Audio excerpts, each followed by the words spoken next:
నా బిడ్డలు ఇలా ఉండాలనుకొని ఆయన చూశాడు. ఆయన చేతులతో ఒక రూపం ఇచ్చాడు.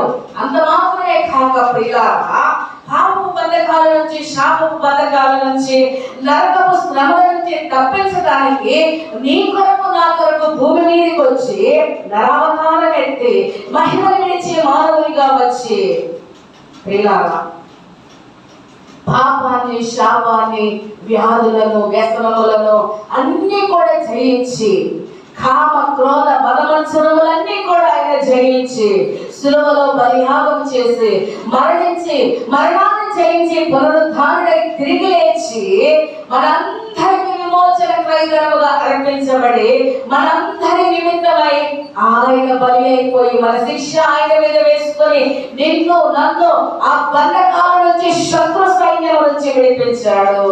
ఇంతటి ప్రేమ ప్రభు చూపిస్తే